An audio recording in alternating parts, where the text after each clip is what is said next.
amin'ny fifina lehibe no androsoana totokatramontsika ny amin'izao fotoana izao a tonga amin'ny fotoantsika izay azontsika miditra indray ao amin'ny zao fandarana izao a ho antsika rehetra mikasika ny amin'izany atao hoe gadona ny ady lehibe farany a tsisy aresan'ny rosia izany tsy zay mihitsy moa izany no tenin'androany a fa lehibe rahabahantsika rehetra zay mihaino sy manaraka ny fandarana ny amin'ny tian'io ty moa zany itsika dia ilazany amin'ny hoe migadona ny ady lehibe farany a ina ny antony tonga ny ambassadeur Ziadia ambassadeur Union Samy teny azay ary fantatro fa tena manongilany tsofina daholo nareo iteny hoe ahoana moa ny asainao amin'ny teny azany ary de vao miary tena manamafy hoe miomana fa hipoka aminao zany zay ary rehefa midona aminao de sao de mba tratran'le tena hoe médecin après la mort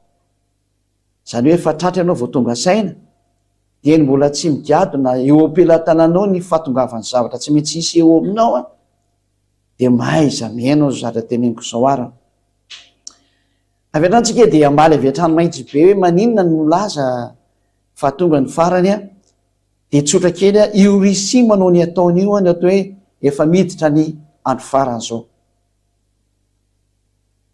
tsy ndriko mafy ndre mandeha io Russie efa manao ny ataon'io io ady Ukraine io de no efa fiandohany hoe manomboka ny ady eo amin'izao tontolo zao ary mimany ianao hiatrika an'izany ary tsy misy aresan'ny Russie zany nareo novinovina andeha daholo amin'izay ny fanazavana fa eno tsara ary voalohany indrindra aloha de ny zatra ho resany eto de ilay tompony hery ilay tsy hainareo tsy fantatrinareo ary tsy hainareo ohatrany amin'ny anarany ary tsy fantatrareo ohatrany momba azy fa ilay tompony hery sy ny fahefana no efa nandefa teny fahamantarana hitany masonareo fa tsy norarahinareo ilay tompony teny sy ny tompony aina sy ny fanahy sy ny hery rehetrarehetra na ny tamaso ny tsy tamaso efa nanome ny fahamantarana anareo fanambaninareo ary tena nataonareo tsinitsinina ary lazainay mihitsy ny hoe niviravainareo zay ny tenenina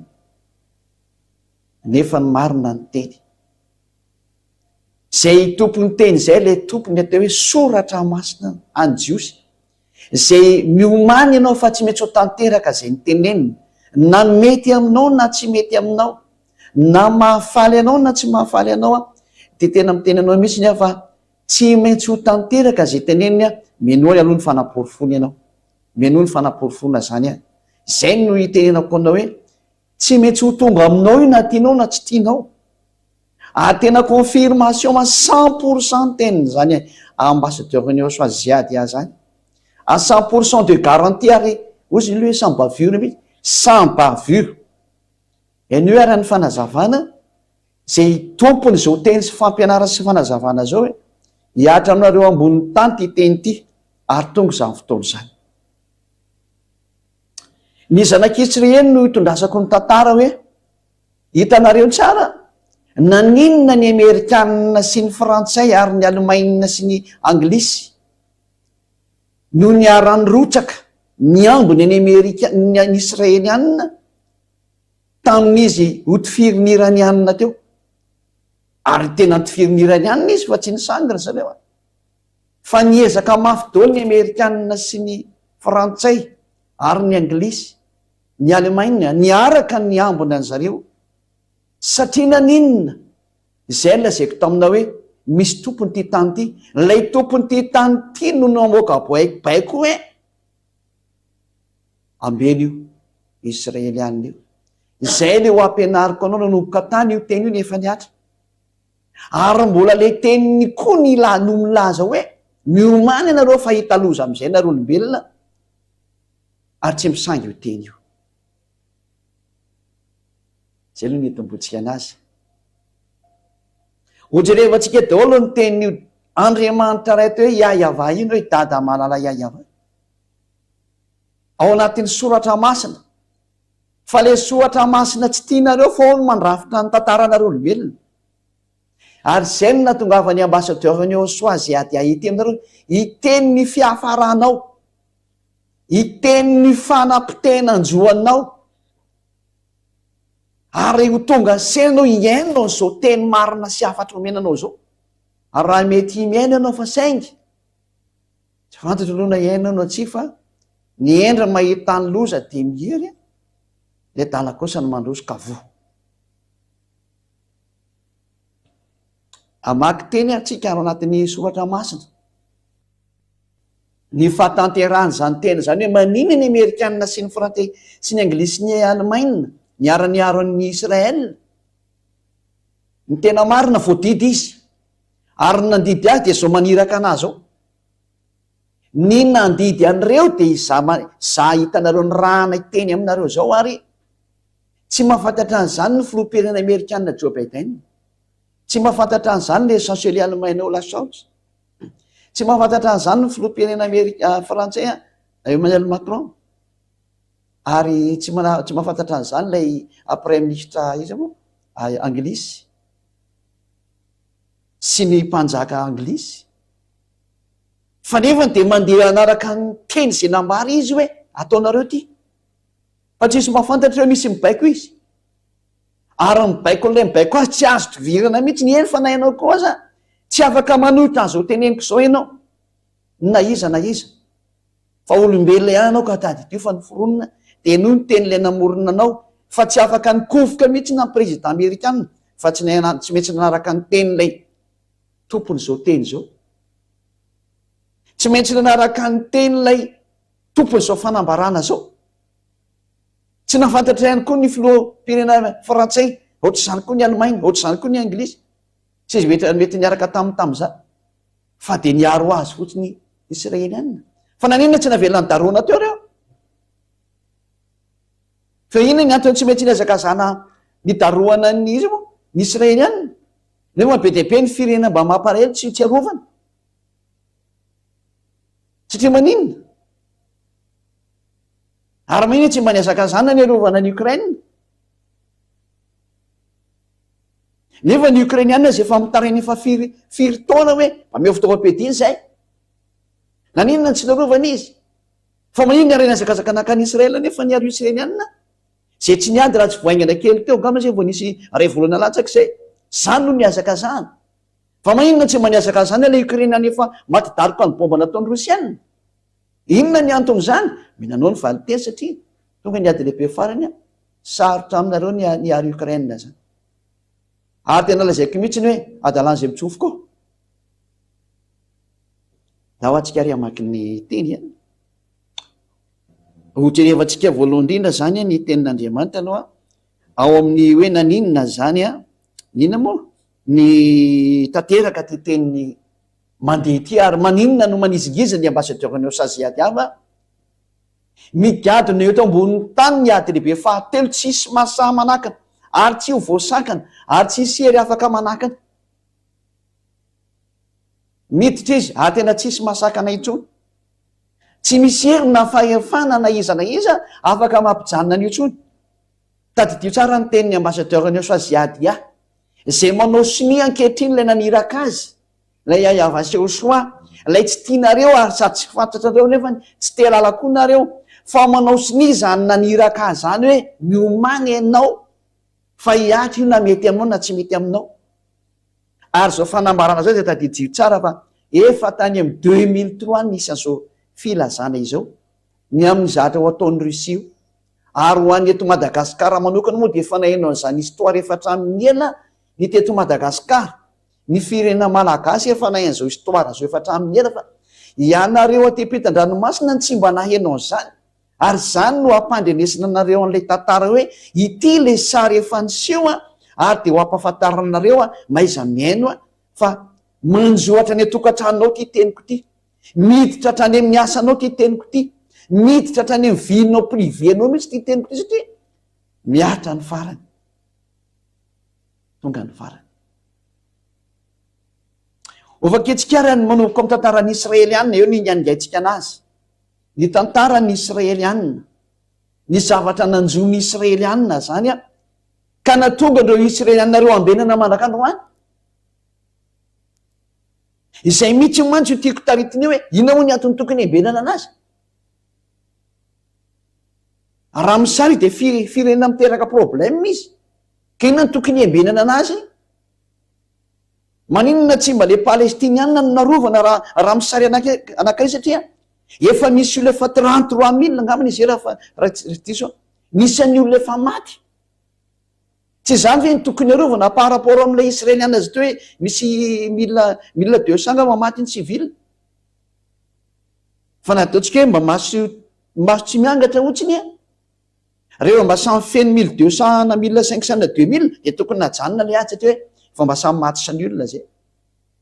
Raha miresaka fandinina tsotra satria le mamono olona ny tsy mety, fa maninona rehefa palestiniana ny vonoana de mety, fa rehefa israeliana de tsy andeha nitsangana ny aro daholo fa ny tena mipetraka. Ary maninona ny ukrainiana zay misy midariko andro manalina taria tsy mba nivonjena hatramin'izay, fa ny israeliana zay tsy de maninona akoriny nohatra andeha niazaka zanany novonjena mafy mihitsiny ary natahorana ny hoe sao de misy mamono any reto, fa maninona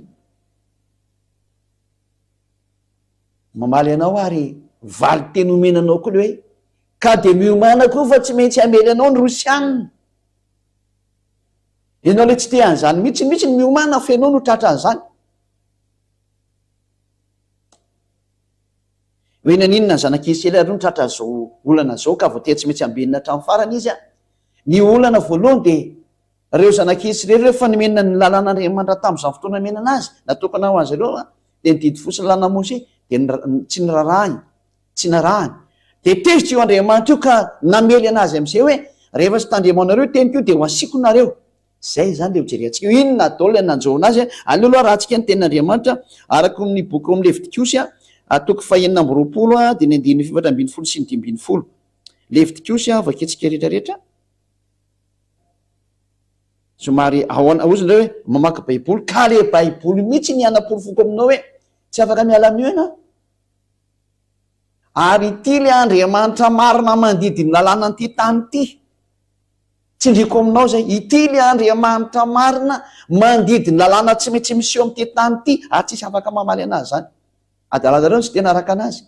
Zay le Andriamanitra marina tsy tia fahotana.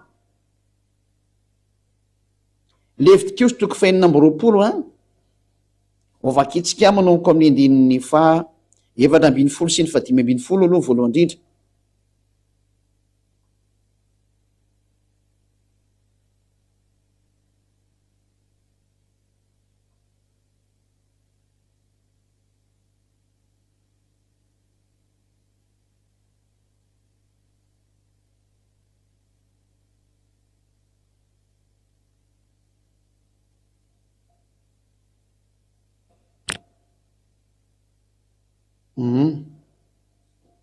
Tserikely le tentsika aloha zafady indrindra.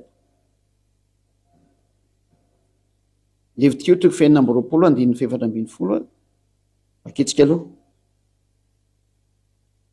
Ao ay afaka miseho amin'izay ny sary a. Fa raha tsy miheno akosa ianareo ka tsy makatoro ireo didy rehetra ireo,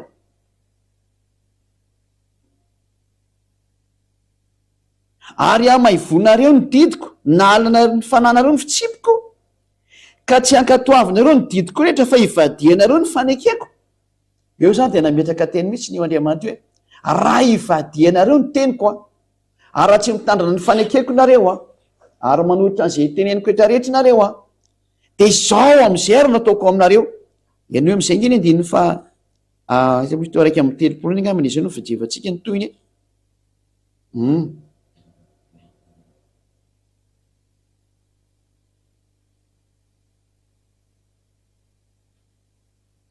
Andiny fa raiky amin'ny 30 ary ka hatrany amin'ny andiny fa 730 hoe ity ny toyny be dehibe le izy ary ho ravako ny tanànanareo. Fa tena rava io Jerosalema io, tena mpiteny mpanjaka ny Asiriana, ny Babiloniana sy ny maro samihafa. Ary ataoko lao ny fitoerana masina anareo ary tsy amboloko ny anitrareo ka ankasitrahana, ary ataoko lao ny tany ka ho talanjona amin'izany ny fahavalonareo zay monina eo. Ary ianareo de ho aheliko any amin'ny jentilisa. Ka ity mihitsy le ho resantsika ity hoe tena no ahelin'Andriamanitra any amin'ny jentilisa izy ary anatsoka sabatra ho entiko manenjika anareo, ary ny tanareo de ho lao ary ny tanànanareo de ho rava. io zany le Andriamanitra nefa nanomboka ny teny tamin'ny Israely anina. Eo anao fa tokony tonga saina hoe nga efa trano le tata, efa trano le tata. Hatrany ino ny aingy io resaka io. De norohan'Andriamanitra tokoa raha ny zanak'Israely. Fa ho aratsika aloha ny teny rehetrarehetra mikasika any am'izay a. Ndraindray tsika aloha jeriny toy ny tantara foana satria misy tantara tsy maintsy aratsika mihitsy aloha am'izao rehetrarehetra zao hoe zao daholo ny zahatra nitranga tamin'ireo ina moa tamin'ireo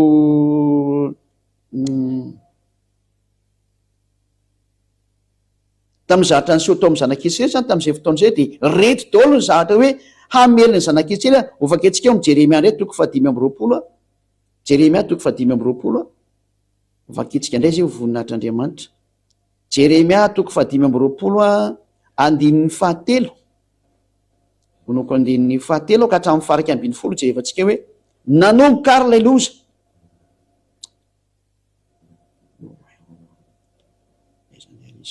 Jeremia toko 5:20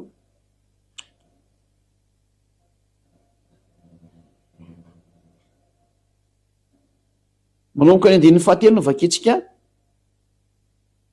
Hatramin'ny taona 7 nanjakan'ny Josia zanaky Amona mpanjakan'ny Joda ka mandraka ny Roany de mandritry ny 20 taona izao no natongavany teniny hiava tamiko.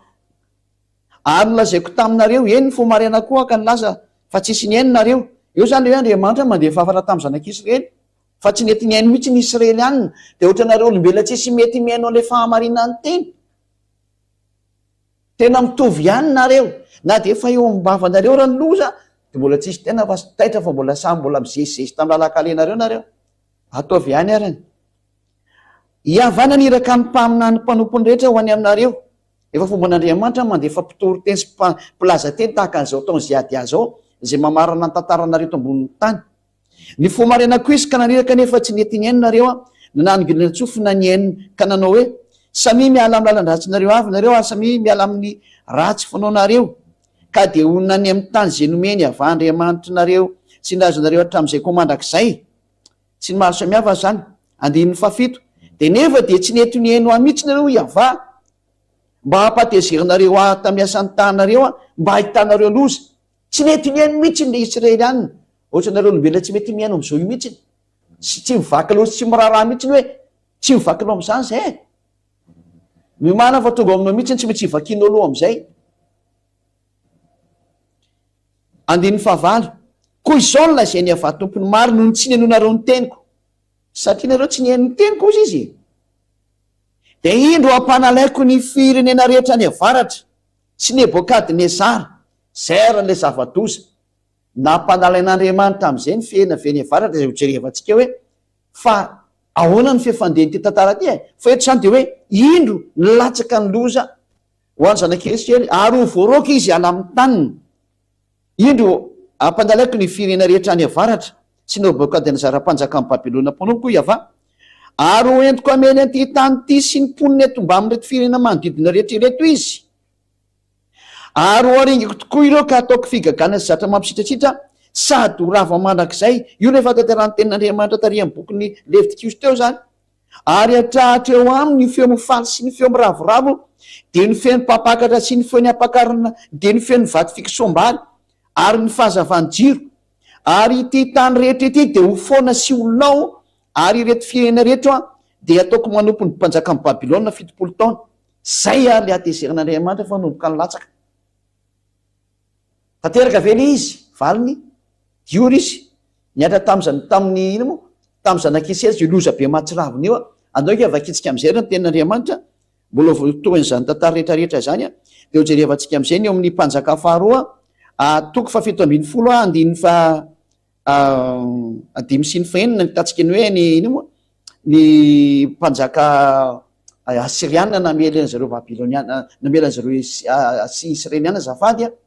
Ho vakitsika zay tena nanomboka tany am'zareo Asiriana namely anazy a de ny Babilôniana de ny Mediana sy ny Persiana samy namely ny zanak'Israely. Io zany le bokyny Jeremia ny teny io. Io izy io de ndao avakitsika le mpanjaka faharoa toko 7:20 andininy 5 sy ny 9. Mpanjaka faharoa toko fafito ambin'ny folo a andiny fahadimy sy ny fahenina andiny fahadimy sy ny fahenina hoe nameliny zanak'Israely tokoa ara ny hafafirenena dia nanomboka tamin'ny mpanjaka ny Asiriana. Mpanjaka faharoa 17:5-6 hitatsika ao anatin'io teny io. Dia niakatra ary ny mpanjaka ny Asiria ka nanenika ny tany ary niakatra tany Samaria izy ka nanao fahirano azy 3 taona. Ity Samaria teo zany kapitalin'ny Israela tamin'izany fotoana izany. Ary tamin'ny taona fahasivy nanjakan'ny Hosea no nahafahan'ny mpanjaka ny Asiria tamin'ny Samaria dia nentiny ho baby tany Asiria ny Israely ka namponeny tao ala sy tao amoron'ny abora Gozana zany ary teny amin'ny tanànany Mediana. Io zany dia teny milaza mihitsy hoe tanteraka tamin'ny Israeliana ny famelezana anazy. Dia tao aorianan'io moa nitsy ny Mediana sy ny Persiana, ny Babiloniana zany. Io fa voalazan'ny soratra masina teo nanafika izy a. Dia sy ny maro samihafa. Andao pitsika farany zay teny zeo bokony mpanjaka Foriny faharoa toko 7:20 andiny 7 sy ny 1:20. Mpanjaka faharoa toko 7:20 amafiziko tsara aminareo zay a mo fantatreo mihitsy fa tanteraka ange ny teny 7:20 eo amin'ny andiny 10 nga manomboka bakitsika.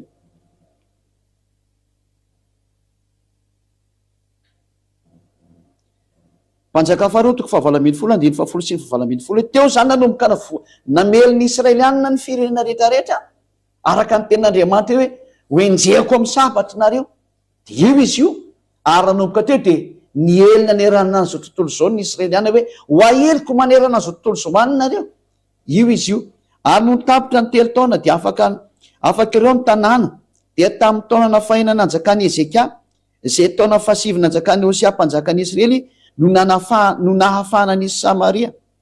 Ary ny mpanjakan'ny Asiria dia nitondra ny Israely ho babo tany Asiria ka nametraka azy tao ala sy teo amoron'ny abora hoy ny Gozana ary teny amin'ny tanànany Mediana. Eo zany nanomboka ny paritaka amin'izay ny zanak'Israely tratra ny fahirano misesy tany dia nielina nerana an'izao tontolo izao ny Israely nanomboka tamin'izao fotoana izany. Izany fotoana izany dia tany nanomboka tany amin'ny taona moins 720 any ho any zany. No nanomboany zany olana ny paritany zanak'Israely maneran-tany satria afaka neny Asiriana dia niditra indray ny Babiloniana tamin'ny andro Nebokadnezara mpanjaka. Ho an'izay mahita tara dia mahay izany nareo hoe niditra Nebokadnezara mpanjaka namony Israeliana dia niditra indray avy teo ny Mediana sy ny Persiana dia niditra ny Grika dia niditra ny Romana dia niditra avy hatrany amin'ny tateoriana moa dia nisy nataony Hitler tena maty volo tao zareo Israeliana tamin'ny andro Hitler. Hitantsika tsara 6 millions nisy an'izy efa maty. Famonona natao an'ireo jiosy ireo ary ny farany dia isa hitantsika eo izy ny farany amely anazy fa ty tsy maintsy misy mamono ireo hatramin'ny farany. Reo Israelianareo efa vozina tsy maintsy vonono ireo ka eo amin'izay sary zay mihitsy tsy maintsy misy miaro anazy mba hatongavany amin'izay satria raha tsy misy miaro anazy dia horitra io Israeliana io. Dia zay ny tsy maintsy erovana anazy hoe ambeny io Israeliana io. Zay no tonga ny Amerikanina miambina anazy satria miambina le amely anazy farany. Hoy izy ny voalaza amelan'ny Israeliana sy amelan'izao tontolo izao. Dia tanao tsara zany fa raha misy tsy maintsy miambina ny Amerikana, misy miambina ny Israeliana, ny miambina ny Israeliana dia tsy avy ny Amerikana.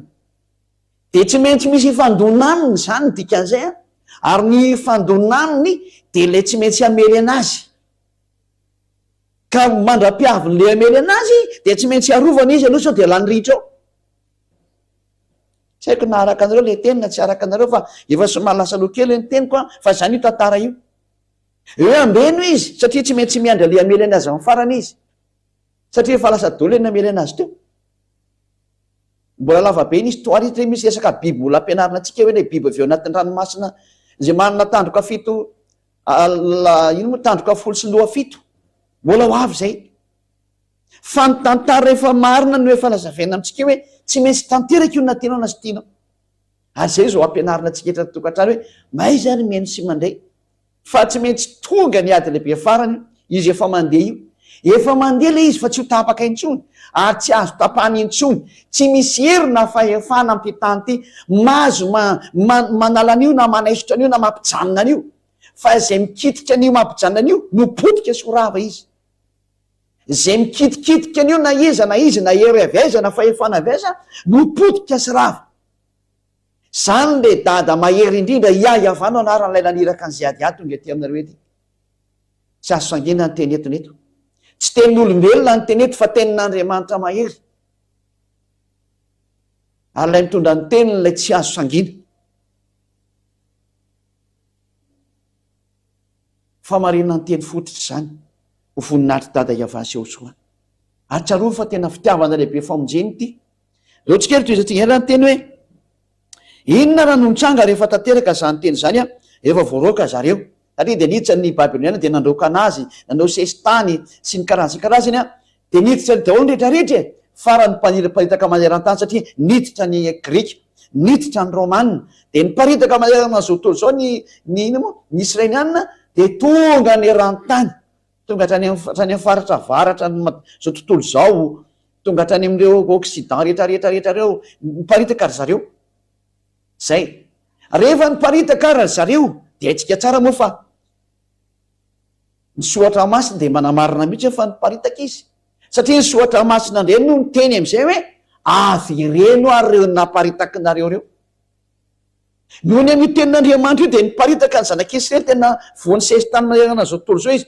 Porofony zany hitanareo tsara misy jiosy any France, misy jiosy any Amerika, misy jiosy daholo ny hatrany Ukraine any ary misy jiosy, any Russie misy jiosy, saika misy jiosy daholo manerana zao tontolo zao ary iny le vokatry ny sesitany nazo anazy, de niparitaka ary zareo noho ny amin'le zava-doza nitranga teo amin'ny tany ny jiosy. Ary rehefa niparitaka ary zareo de ny zavatra nitranga am'izay taorinany zany nivoaka ny tenin'io Andriamanitra io hoe ianareo rehetrarehetra zay nanaparitaka an'ireo jiosy reo avy reninareo amin'ny taniny izy, ary rehefa averinareo amin'ny taniny kosany izy de ambeny tahaka ny fiambina ondry kely de fiambesina ny ondry zany. Hitareo zany reny ondry reny fa rehefa misy mpiambina de arovana tsy ho an'ny ambody, arovana tsy ho azo ny fahavalo, ho arovana tsy hoe misy mamono fa tsy maintsy miambina eo ny tompony, fa zay natao hoe miambina ondry. Izy ireo man tsy mora misy mamono reny, ho an'ny biby izy an'izy malefaka kely de mora maty izy, de tsy maintsy amberana zany le ondry. De ozy ho Andriamanitra marina sy mahery io zay tsy azonao divirana ny teniny hoe tsy mahafantatra an'izao Joe Biden président américain, tsy mahafantatra an'izao Emmanuel Macron président frantsay, tsy mahafantatra an'izao lay izy moa lay premier ministre Allemagne, ary tsy mahafantatra an'izao le premier ministre anglisy hoe ambeny io, fa nefa n'izy liambona. Zany le Andriamanitra tompony teny sy tompony ainao sy tompony zao tontolo zao, rehefa miteny izy de tsy misy mahazo mamaly zany. Tsy maintsy manaiky daholo nareo fa olombelona ihany nareo ne tady tio fa olombelona ianao, olombelona kely anao fa tady tio, misy mpamorona anao. De aza miteny hoe ahoana moa ianao manana fahaisana miteny ohatran'izao, mbola ho hainao zany aoriana kely fa mbola tsy androany tsy am'rapitso, fa ho hainao am'izay izy le miteny aminao sy miresaka aminao. Fa fantaro ny hery sy ny fahefana mandeha makany aminao any hoe aza mikitikitika an'izao hatsarana izao fa zaranao aza mahaino an'izao fitiavana be omenanao zao. Zao fa kitikara ny tenin'Andriamanitra ao amin'ny bokin'ny Jeremia toko faraky amin'ny telopolo de manaoko amin'ny andininy fahafolo ny vakitsika zany. Jeremia 31:10 ho vakitsika. Nanangenareo mihaino tsara ny tenin'Andriamanitra sy vakitsika de hitanareo tsara ny fahatanteran'le teny de ho tsara ty teny ty. Raha mba maheno an'izao filoham-pirenena Amerikanina tonga saina izy, raha mba maheno an'izao filoham-pirenena frantsay mba mety ho tonga saina izy. Egny anie mba hiaino daholo rehetrarehetra, egny anie mba hiaino daholo rehetrarehetra fa ny tantarany nareo sy ny mandravitra ny fiafaranareo zao tany teneniko eto zao hoe tsy misy ninona azo nareo atao tsony fa olombelona ho anareo, namboarina, vovoky nareo, mety levona. Fa zao teneniko aminareo zao tsy levona mandrak'izay zao. Izy io miantry io arako, eny io arany teny Jeremia 31:10.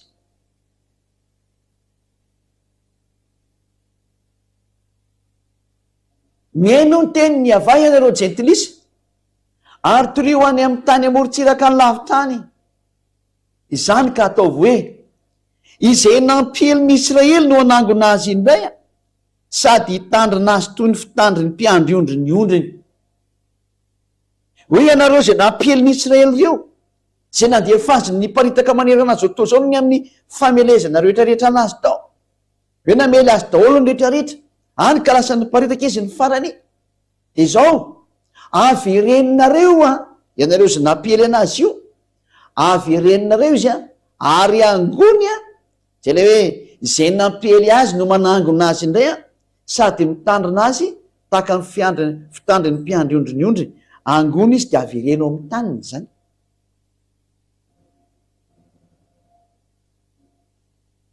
Ary rehefa tavaverinao amin'ny taniny izy de ambeny tahaka ny fitandriny mpiandry ondriny ondriny. Iza ny Andriamanitra amin'ny teny ohatran'izany ka tanteraka ny teniny. Fa nefa zany teny zany de tany amin'ny taona -500 misy zany teny zany. Tany amin'ny taona -500 talohan'ny Lazero no misy an'izany teny zany. Fa tanteraka izy ankehitriny hitantsika vao tamin'ny ray volohana taona natanteran'le teny. Ny nierovan'ny Amerikanina, ny Frantsay, ny Anglisy, ny Alemaina, ny Rosia, ny Israelianina farany teo niarana hitinareo. Lazao fa zatra kisangisangy zany na kisarisary zany. Niarana hita ankehitrika 99% ny fiarovana nataony Israelianina ny andro firenena ngeda be efatra reo, ny fiarovan'ny Israelianina tsy ho tratra ny bomba narefan'ny Iranianina. Fiza naniraka anazy efadareo iambana ny Israelianina. Iza no naniraka ny président Joe Biden, iza naniraka ny président Emmanuel Macron, iza naniraka le chancelier allemand, ary iza naniraka an'ilay le premier ministre Anglisy naniraka azy hiaro an'ny Israelianina. Fa inona nga io prala, nga reo mpianakavy. Fa maninona nanino reo no nandeha niambana sy niaro? Io mivandravandra eo nolona io ny tenyle mahery, io mivandravandra hitanareo io ny tenyle tompony ty tany ty, ny tompony fahefana am'ty tany ty, ary tsy misy Andriamanitra mahazo miady aminy fa potika izay miady aminy. Io ny teniny io, iarahantsika mahita ny teniny io. Hoe ambeny io tahaka ny fiambina ondry ny ondry, tahaka ny mpiandry ondry miambina ny ondry, de aokatran'izany ny ambenanareo ny Israelianina. Fa tsy conscient président Joe Biden, tsy conscient président Macron, tsy conscient le premier ministre Anglisy, tsy conscient le chancelier allemand. Olaf Scholz. Mahita an'izao sary mandeha zao nefany ianareo mataitra ve mba tonga sena ve hoe ino ny ty miseho ty. Zao nolazaina aminareo hoe tonga ny fahatanterahany teny. Io ny Andriamanitra mibaiko an'izao tontolo zao. Ilay ny tenako anao hoe mba maiza mihain'ny teniny. Fa io le tsy tia fahotana ary tsy manaky mimpanota zany makany aminy. Reny hoe ohatra lasa toroteny ka izy tenin'Andriamanitra tsy maintsy miditra kela mba ny sainanao hoe mba maiza miaino an'izao famonjeny zao am'izay manomboka androany. Fa olombelona ny foronina ihany ianao fa tsy tompony ty tany ty, tsisy tompony ty nareo ny nandray. Fa ny tompon'ilay mandidy, io ny tompony zao. Ndroany le Israelianina tsy afaka namaly fa ndroany izy de namely daholo ny fahavalo. Rehefa avereo izy hoe avereny io de ambeny tahaka ny fiambina ondry. Aitsika tsara rehefa fa zany Israelianina zany ngeka tena mpahitaka manerana tany. Ary azo lazaina mihitsy hoe sangany amin'ny fahaizana manerana tany. De nasena naverina rehefa avy eo, niverina izy tamin'ny taona 1822 ary naverina tamin'ny alan'ny roaplanina sy ny sambo ry zareo. Nanomboka tamin'ny taona 1822 izy naverina tamin'ny taniny ary ny zavatra nahafinaritra tamin'izany de lasa nahazo ny falevan'ny tenany izy. Ary ny Société des Nations namerina azy na le hoe SDN, Société des Nations, izay niova hoe ONU ankehitriny na hoe Organisation des Nations Unies. Zany no namerina ny Israelianina tamin'ny taniny, ary ny lohalarana tamin'izany ny Amerikanina sy ny Frantsay mihitsy. Ny Amerikanina sy ny Frantsay dia ny Anglisy, ary namerina koa ny Alemaina mba nanarakaraka atao ihany taty aoriana. Atria tratran'le tenin'Andriamanitra daholo averenao amin'ny taniny io. Ny Alemaina moa tsy afaka nanao ihany satria zareo raha mbola namono ihany taty aoriana, mbola nanao abibiana ihany koa zareo tany aloha tany. Fa misy dôdôsa fa tsy moa tsy hiditra lalina mihitsy ny tena marina mizary tany seho tamin'izao fa tena namono zany ireo tena izy ary voaterina merina rehefa avy eo. Ka noho ny izy voaterina merina izay indrindra no natonga an'zareo hoe miambina azy.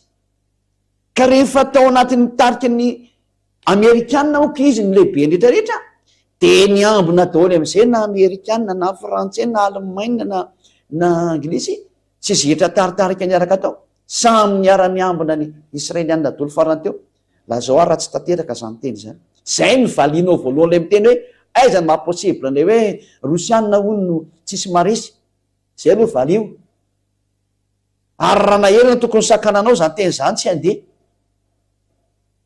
Reo filoam-pirenena ngeda-be reo nefa tsy nasakany an'ilay teny fa izy koa raha tsy mahala hoe voabaiko ane fa misy mibaiko. Ary le mibaiko ny lohanareo dia zao naniraka zao.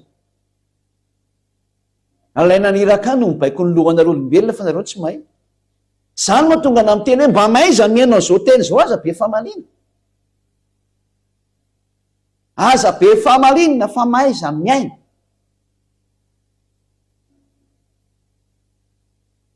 Fa na ny manam-pahaizana raha tsy tonga saina tamin'izao teny zao nefa izy miatra e. Ny mpandinika rehetrarehetra mba mitady hevitra fa ahoana fa izy miatra e. Ary samy gaga daholo hoe manino ny Israelianina narovana nefa ny Ukrainiana ry tsy marovana. Nefa raha ny be ny maty ary ny be maty ary any Ukraine tsisy miara. Raha tsy menimenina le président Ukraine hoe efa tsy mety tsony kosa ngeny ataonareo e. Ary mahita ny fiazaka zany Russie miditra amin'izay vao tonga saina. Nefa le Israelianina tsy maninona narovana tsara mihitsy. Leo izy manana fitaovam-piadiana mbola narovana ihany. Zatra mahavariana be mihitsy zany. Ny Israelianina manana le moa misy an'le dôme bouclier zay ny anarany zany. Tena mahavita miady amin'ny rehetrarehetra miaro tena amin'ny misily. Fa mbola nampiana fiarovana foana. Satria manino? Satria le tenin'Andriamanitra hoe ambeny tahaka ny fiambina ondry izy io. Ambeny tahaka ny fiambina ondry izy dia nampiarina. Ko raha ny filoam-pirenena manerana ny tetanindreo monsieur le ngezabe reo raha moa nanaraka ny tenin'Andriamanitra, izy ianao. Izy ianao izay mahita sy mandray io no monsieur mamaly. Fa misy daholo io teniko e. Misy daholo le teniko izy ianao zany ny amaly an'io. Fa raha vao io zany no mitranga aza mamaly tsony ianao. Metimety aminao idio amin'izay ny vava. Zay metimety kokoa. Dia maiza mihaino ny teny marina amin'izay a. Eno le fampianarany Eosoa. Eno le fampianarany Eosoa fa fitiavana anao daholo zao teny zao. Fanaporofona aminao hoe tsy misy afaka miala amin'ity Andriamanitra marina teny e. Fa tenina voakan'io Andriamanitra io dia niatra daholo ny tiako teneniny e. Ary ny filoam-pirenena Amerikanina, Frantsay, ny Anglisy sy ny Alemana tsy mahafantatra hoe misy tenin'Andriamanitra mandeha ao. Dia io tenin'Andriamanitra io nge no aplikeny zareo. Ary tsy misy afaka mamaly mihitsy ny a.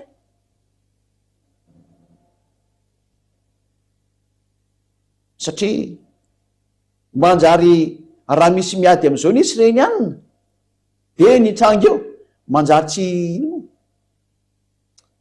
tsy voary izy dia mety hopotika dia tsy ho avy nefa lay anapotika an'izao tontolo izao sady anapotika anazy. Satria le ho farany amelin'ny Israelianina eo dia sady amelin'ny Israelianina no amely an'izao tontolo izao. Efa io hitantsika miady ao Ukraine io izy. Russie zany teneniny zany. Ho avy izy amely anareo rehetrarehetra fa tady io izay teniko izay. Tsy misy miady aminareo. Eno indray ny fanaporofona. Hiditra amin'ny fanaporofona tsika fa aloha jerevantsika indray mandeha ilay teny hoe averenao amin'ny tany ny Israelianina. Ary rehefa niverinao amin'ny taniny izy dia namoaka baika io dada Iava io hoe aleo izy tsy hizara roa intsony satria nizara roa izy taloha. Dia ny Joda sy ny Israelianina nizara roa zareo taloha. Dia aleo izy tsy hizara roa intsony fa ho anankiray ihany ny firenena. iza no afaka mandidididy ohatrany zany na tsy eo andriamanitra io. Rehefa niverinao amin'ny tany tokoa ny Israelianina dia tsy mba nizara roa fa anankiray ihany le firenena. Doreo jerevantsika le teny hoe nizara roa tokoa izy tany aloha tany a. Donc jerevantsika izay ten'Andriamanitra zay araka ny mpanjaka voalohany toko voalohany mpanjaka voalohany toko 240 29-40. Mpanjaka voalohany toko 240 hoe nizara roa reo fanjakanareo tany aloha tany. Toko 240 dia 9 fa 9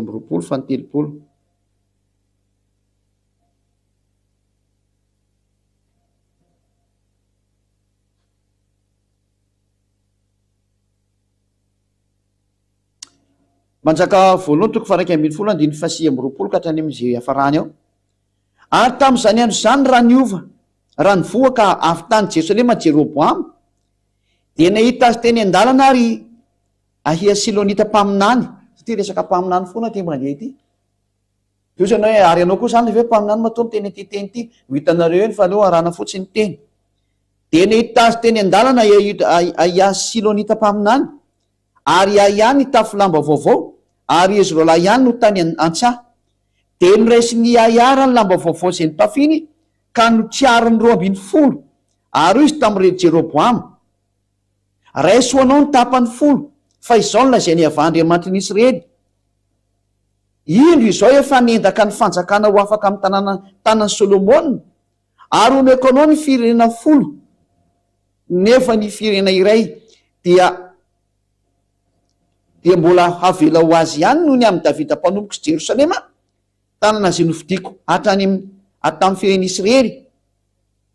9:3 satria efa nafoy ahy izy ka niankoka teo anatreny Astarta. Ty zany lay mpanjaka Solomona zany lasa nivadika nanompo sampy dia hitezitra Andriamanitra dia nizarainy roa ny fanjakana.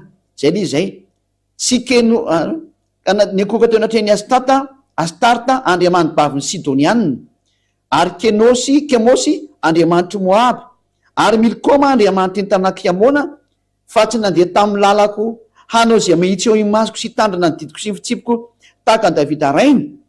Nefa tsy esorika eo an-tany avokoa ny fanjakana rehetra fa ampitoeriko mpanjaka ihany izy amin'ny andro rehetra iainany noho ny amin'ny Davida mpanomboka sy ny fidiko, satria izy no nitandrina ny lalako sy ny didiko. Fa esorika eo an-tanina ny zanany kosa ny fanjakana ka omeko anao nefa ny firenena 10 ihany. 9:3 fa firenena iray ihany no omeko ny zanany mba hisy fanilo an'ny Davida mpanomboka eo anatrehako mandrakariva any Jerosalema tanana izay novidiako ahy hametrany ny anarako. 9:7 tiany tantarany hoe misy mihitsy le nizara roa izy ary ianao no alaiko anjaka amin'izay rehetra iriny fananao ary ho mpanjaka amin'ny Israely. Zay keto zany dia voalaza amin'izay hoe ny eo ajanona sesary amin'ny taranaky any amin'ny Solomona zany dia Joda sy Benjamina. Zay le izy fa ry amin'ny taranaka anaky Israeliana kosany dia hoentin'ity eto hoe Jeroboamy ty ary ny fanjakana ny firenena 10 Israely zay ny hoentiny ny taranaka 10 Israely zany nizara roa zareo. Dia zay na tonga hoe lasa nisy Israelianina ary nisy ny atao hoe Joda sy Benjamina no miaraka ary ny ny Israelianina 10 amin'ny ilany fanjakana ray, 2 eo amin'ny ilany fanjakana ray ary miady tsy akijanona mihitsy ny mora eo hatramisy voany sesy tany mbola miady ihany izy. Dia tany misy dia rava tany zany dia namoaka teny amin'izay Andriamanitra hoe rehefa miverina izy dia atao fanjakana tokana. Dia hitanareo hoe lasa Israelianina tokany amin'izao fa tsy misy tsony le Joda sy le hoe Joda sy Israelianina rava le izy zany tsisy azay tsony. Dao raha vakitsika amin'izay le tena Andriamanitra kasika amin'izay any bokin'ny Ezekely no vakitsika ao jerevantsika kely bokin'ny Ezekely toko 7:30 andin'ny 2:20 no vakitsika avy hatrany amin'ny anaran'ny Hosoa. Ezekely 37:22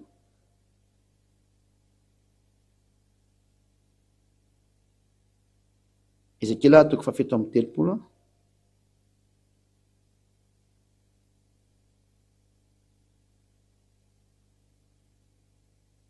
Ezekely 37:22 aleo trany dia vakitsika andiny faraika ambyroapolo hatra ny hoe famerenana ny israelianina amin'ny taniny manomboka amin'ny raiky ambyroapolo ka hatramin'ny roa ambyroapolo de lazao aminy hoe izaolona izay ny avahatompony maro ino zao aka ny zanak'israely avy any amin'ny jentilisa io ary le teny hoalaiko avy any amin'ny jentilisa zay naleny eny hangoniko avy any amin'ny manodidina any izy ka hoentiko ho any amin'ny taniny ireo averin'andriamanitra any amin'ny taniny zany iny le nyteneniko teo ary ho ataoko firenena ray any amin'ny tany izy de any atendrombotriny Israely ary ho mpanjaka ray ihany no mpanjakan'izy rehetra ka tsy ho firenena roa intsony izy ary tsy saraka ho fanjakana roa intsony tena tanteraka mihitsy rehefa niverina am'izay ny Israely any tao amin'ny taniny tsy ny saraka roa intsony fa anankiray any mbola ilaza fe ianao fa mbola maherin'io Andriamanitra io ianao fa izany teny rehetra zany ange de nitranga daholo hatrany amin'ny fiambenana ny Israelina manakandroany hita amin'ny masonao izy lasa tsy firenena roa fa firenena anankiray hita amin'ny masonao ary am'izao tsika miteny zao de ny Israeliana de taritiny Andriamanitra Benyamin Netanyahu izy ny prime ministre Israeliana zao zay mibaiko sy mitazona fahefanao ilaza verinao fa mbola maherinao zany Andriamanitra zany ilaza verinao fa mbola idefehan zany Andriamanitra zany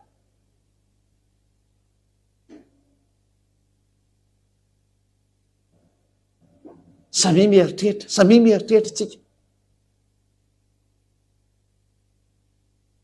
fa zany le teo Andriamanitra amiteny ka tsisy masakana ary milaza ka tsisy matohitra mbola maly venao mbola maherinao zany Andriamanitra zany nevany de hitanao maso tsara fa tsy anankiroa ntsony ny Israelina am'izao tsika miteny zao fa ray tokana izy ary misy président anankiray ao aminazy ao am'izao ary premier ministre anankiray ny firenena anankiray tanteraka etan'ny masonao zany teniny zany tanteraka zany ilay Israeliana naverinao amin'ny taniny tanteraka zany miokanao teo ny daty tamin'ny 1822 ary Amerikana le olarana merina azy tao de izy io miambina anazy io ary ambeny takana fiambina ondry de niambina tokoa ny Amerikana le hitantsika teo rehefa hotifirnirany any izy tamin'ny ray volana latsaka teo niambina ny Amerikana niambina ny Frantsay niambina ny Anglisy ary niambina koa ny Alemana efa mba nitsofoka ny antsehatra mbola maly venao hoe mbola misy maherinao zao Andriamanitra toyko aminao zao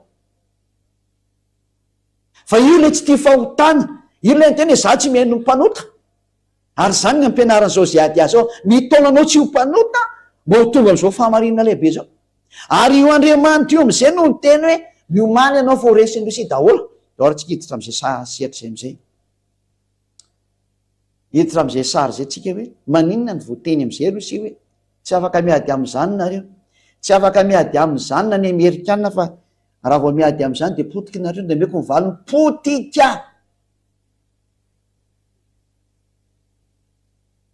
biby tsy azo edivana zany Rosia zany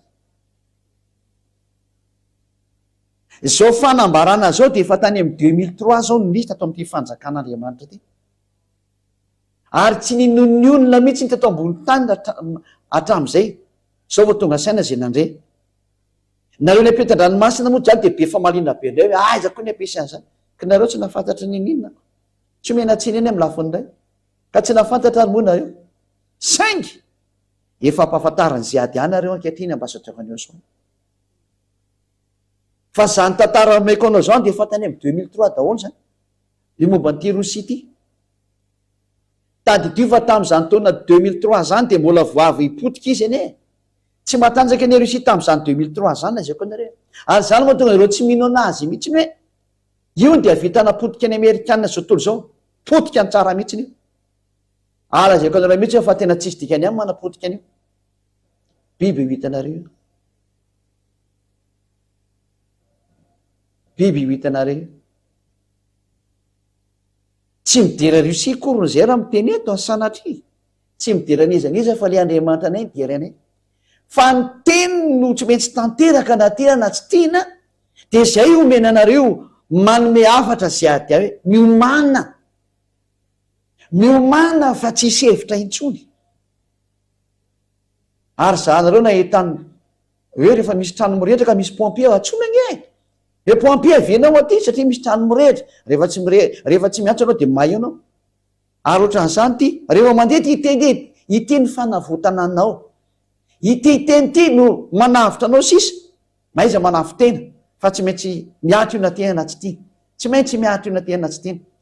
De hiditra am'izay tsika hoe maninona zany a no ny teniny ambassadeur-neo sao hoe tsy afaka miady am' Rosia zany nareo, valina atra tahaka an'io teny tsy azo ny valiana io mihitsy ny koa le ny histoiran'ny israelianina.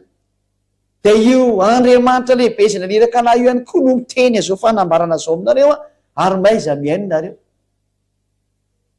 maiza miaino, maiza miaino. Ovakitsika ny ten'andriamanitra ny bokin'ny Jeremia indray toko voalohany. Jeremia toko voalohany a, ndiny 7:20 sy ny 10:20 vakitsika voalohany a, miaino daholo tsara tsiketrehetra. Fanaporofona amitsika hoe tsy maintsy tanteraka ny teny a, hiditra am' resaka Rosia indray tsika hoe ahoana moa ny ilazanao fa tena tsy azo resena io, ka ohatran'le teny teo ihany io. Raha afaka nanohitra an'le teny teo nareo a, de afaka manohitra nyity teny ity, fa rehefa tsy afaka nanohitra an'le teny teo nareo a, de tsy mahazo manohitra nyity teniko ty ihany koa nareo dikan'izay. Jeremia toko voalohany a, daoge notsika tsara mihitsiny e. De samy mandinika tsara sy mieritreritra hatrany amin'ny mpanjaka ny tany, hatrany amin'ny prime ministre manerana ny tany, hatrany amin'ny rehetrarehetra manerana an'izao tontolo zao. Samy mandinika tsara manoloana zao teny zao hoe manahoana ianao manoloana ty teny ty, fa tsy maintsy miatra ty teny ty, na mety aminao na tsy mety aminao, de tsy maintsy miatra le teny. Jeremia toko voalohany manomboka midiny 7:20. De hoy ava tamiko, iroatra avy any avaratra ny lozanjo ny ponina ny lozanjoa ny ponina rehetra amin'ny tany. Zany hoe miomany ianao zay ponina eto ambon'ny tany fa avy any avaratra ny loza amely anao. Amin'ny teny frantsay moa de hoe septentrion, any amin'ny extrême mihitsy ny voalazany tenin'Andriamanitra ihany koa, any amin'ny teny frantsay ihany. Ary ny atao hoe septentrion de any amin'ny farany avaratra amin'ity tany ty. Ary raha maka ny avaratsika amin'ity tany ty a, de rehefa maka avaratra ianao ny eto amin'ny sohatra masina foana, satria le sohatra masina foana zao no tanteraka ny teniny hitatsika io izy io. De aleo mihitsy maka ny sohatra masina référence am'izay a, rehefa mijery hoe aiza moa zany ny afovoany, ary jery ny afovoany amin'ity tany ty a, de Israel ny afovoan'ny tany. Indray tsika maka ny bokin'ny Ezekiela 38:12 a, ary ohatsika hoe aiza zany nijerevana ny santa raha ohatra ka miteny ny sohatra masina, de meko anao indray ny valiny. Ezekiela 38:12 a, vakitsika aminarany eo soa ny tantaran'ny zanak'Israely. Ezekiela 38:12, mba amapy sy androba ary amely indray zay efa rava, saingy vo misy ponina ankehitriny zao. Io zany le israeliana niverina amin'ny tany hoe zao misy ponina izy. Ary ny firenena zay nangonina avy tany amin'ny jentilisa, tsy izy le firenena nangonina avy any amin'ny jentilisa fa Israel. Ary niary omby sy fananana, de ireo zay mitoetra amin'ny fohiben'ny tany. Ny fohiben'ny tany zany amin'ny sohatra masina tanteraka io daholo ny teny a, de Israel ny atao hoe fohiben'ny tany. Israel ny fohiben'ny tany a, ka raha vao miresaka hoe any avaratra sy atsimo sy atsinanana andrefana, de Israel foana ny repère araka ny teniny io Andriamanitra marina, tsisy afaka mamaly io. Ko ny président américain io nanaraka automatika tsy afaka namaly, président frantsay nanaraka automatika tsy afaka namaly, izy filohan'ny ny européenne zao, union européenne izy ny lehibe ao, nanaraka automatika ny anglisy tsy afaka namaly, manaraka automatika ny Allemagne tsy afaka namaly, rehetrarehetra zany tsy afaka mamaly. De ianao no izy mbola afaka maly ianao. Tananao mieritreritra amin'izany teny zao fa tena tsy misy azo ivaliana mihitsy ny le teny. Ka raha miteny hoe veny avaratra zany a, de ny centre zany a Israel. Ka iza zany le ho avaratra, de rehefa jerevantsika ny eo amin'ny avaratra, de ny avaratra ny Israel ne Moscou Russie dao tsika hijery an'izay sary zay vetivetika hatro ny manana sary tanina de tsika misy sarytany ihany ty atsika ampiasaina tsy haiko na ho tonga ihany tsika io ary izy io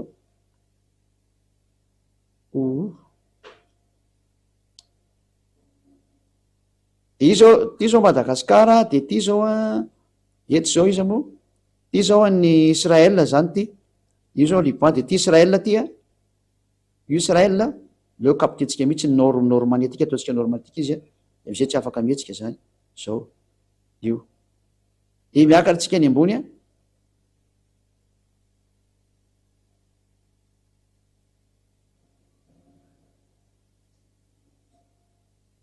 de ny ato ambany ny ambony niakatra zao sary niakatra ny sary a de jereva amizay fa tonga aty Rosia tsika rehefa kelikely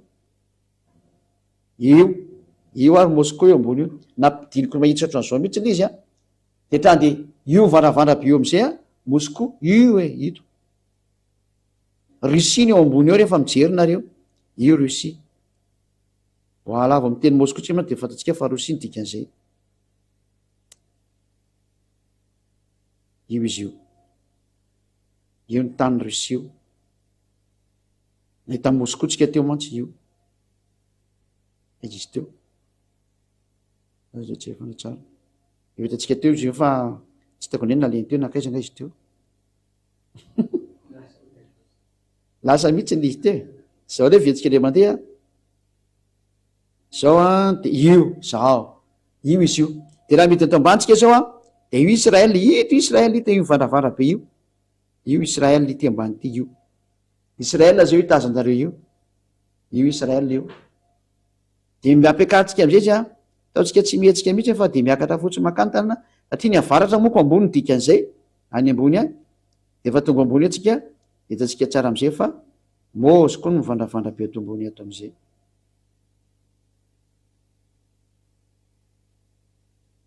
lasa ny evakarenana rendreny sarytsika izy ty io lasa ny ambony loatra teo io izy io Moscou a avaratra rehefa miainga avy aty ambanitsika de any farany ambony eny Moscou ny ao ambony ao sy ny tanin'ny Moscou de tapitra zay de io le voalaza sotra masiny hoe any amin'ny farany avaratra ny loza mely ny tany rehetra avy atsika vakina amizay izy teo rany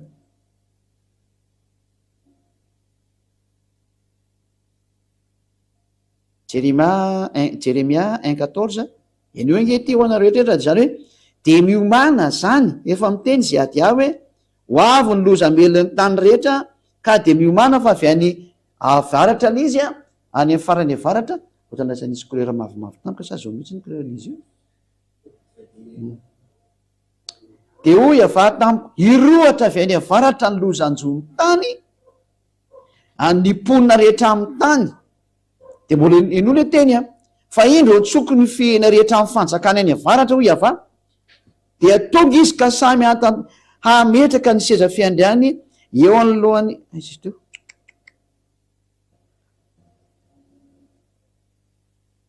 itika teo izy ka samy hametraka ny seza fiandriany eo anylohana ny vavahady ny Jerosalema avokoa hamelezany manda ny rehetra manodidina sy ny tanana rehetra ny Joda any hoe mazava-be zany fa tena mivadika mihitsy ny tantara ny tena maro reto hoe ho avy ny fihena avy any avaratra ary amely ny tany rehetrarehetra mihitsy ny izy a ary tena atrany Israela ho asiny daholo zany ka eto zany de hoe amely an'izao tontolo zao a ilay fanjakany avy any avaratra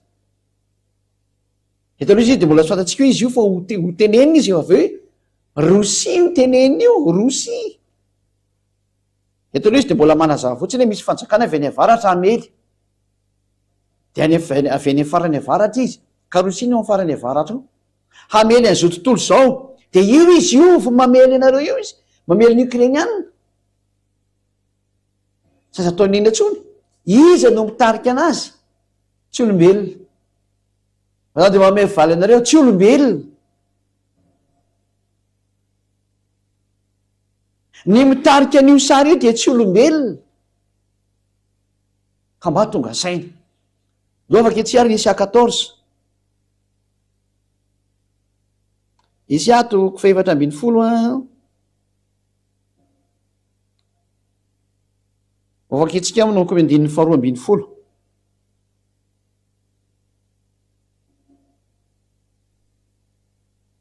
enio tsara ty Esia 14:12 zany vakitsika voninahitra tady Vasyosoa.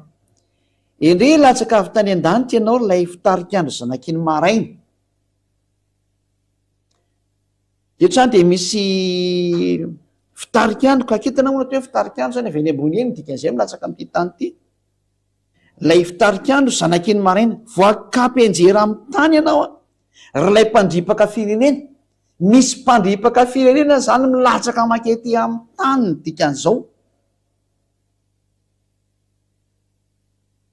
De hoe zony izy ina ataony ty zany tsy olombelona fa raha voaketana zany moa de zavaboary avy eny amin'ny lanitra ambony iny reo extraterrestre reo zany resahana zany. Extraterrestre ty resahana ty anareo nipetan-dranomasina efa be dia be no mahafantatra extraterrestre de fa vome mahafinaritra be zany tandefainareo le sary zany. Ianao ary de efa nanao anakapo hoe any an-danitra no iakarako any hiakatra any ambony any hono izy ty ary any ambony kitan'Andriamanitra no andratako ny sisa fiandrianako. Zany hoe extraterrestre anankiray idefian'Andriamanitra ilay mpamorona sy nary lanitra sy ny tany. Idefian'Andriamanitra zany izy ty ny dikan'izao. Sady mijery any teknisiana fa mivabe ny sary. Ary ambony kitan'Andriamanitra no andratako ny sisa fiandrianako. Izany hoe tena midefian'Andriamanitra tanteraka mihitsy izy zany de no tsara ngeny zatra teneniny hipetraka eo ambony hipetraka eo an-tendrombohitra fivoriana any aparany avaratra ao. Zany hoe raha ny voalazany tenin'Andriamanitra eto zany de ity extraterrestre de voly anjeliny vadika ety satria anjeliny vadika mihitsy indreo zany dia tena mitady hanoitra an'ilay avo indrindra izy ary izy nipetraka any amin'ny fivoriana any aparany avaratra. Zany hoe hitarika ny fivoriana ny afarany avaratra izy zany zany hoe reto extraterrestre zay lazainy sotramasana falantsika ty an-tany reto de ho any amin'ny farany avaratra izy ho any Rosia ny dikan'izay. Atria hitantsika efa ny farany avaratra miala ny Israel nge Rosia. Ohatrany hoe ahoana moa ny confirmena avy hatrany fa Rosia io ho avy eo ny teny fa lefa tsika tsikelikely de no nge de hiakatra ho any amboniny avonany rano ao izy eto izy zany de hoe hitarika ny fivoriana any aparany avaratra. Mazava zany fa any ny fivoriana izao tontolo zao ndray hivadika makany ndray zany ny fivoriana zao tontolo zao ary hitantsika am'izany ny fafirodorodiany zay mahatakatra fa tsisy afaka mihetsika manoloana ny Rosia zao tontolo zao. Ny atodohan'ny zahatra ao Rosia zany lazaiko anareo fa tsy olombelona ny ao.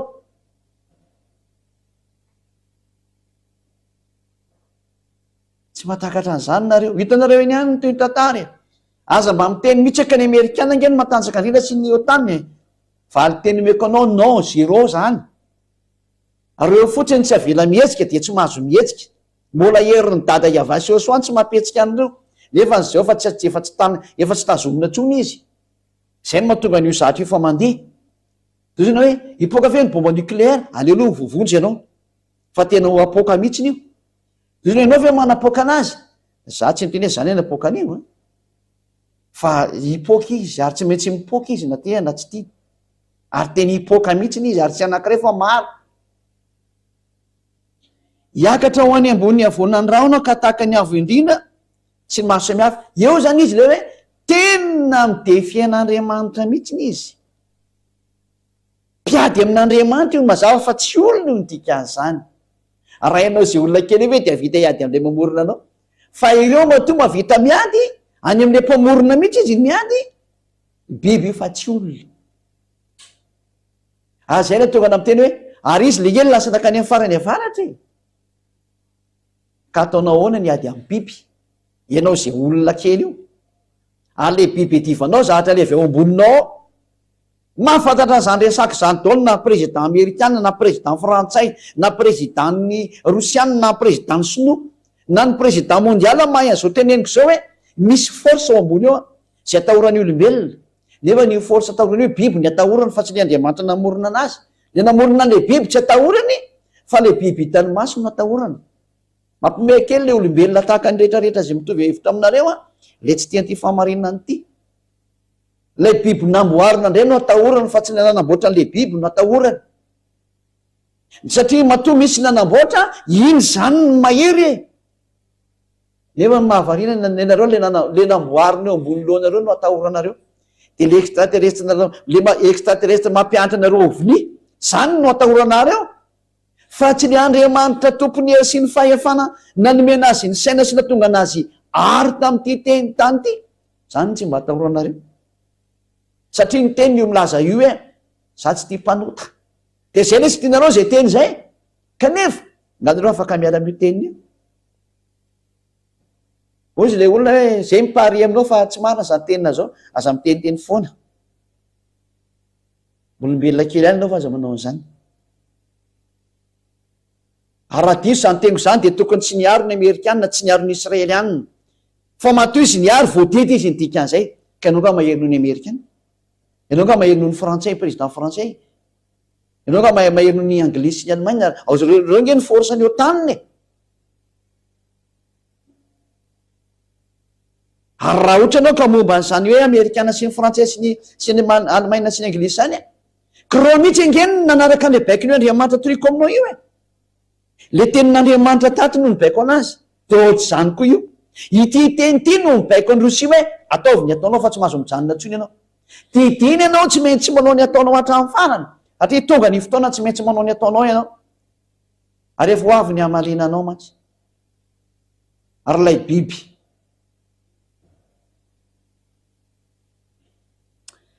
ahoana moa ny lazanao ry ambassadeur-ny Osoa fa tena ovakitsika ireny teny manaraka hoe ahoana moa ny lazanao fa tena io mihitsy ny biby ary tena miconfirme tena 100% ianao.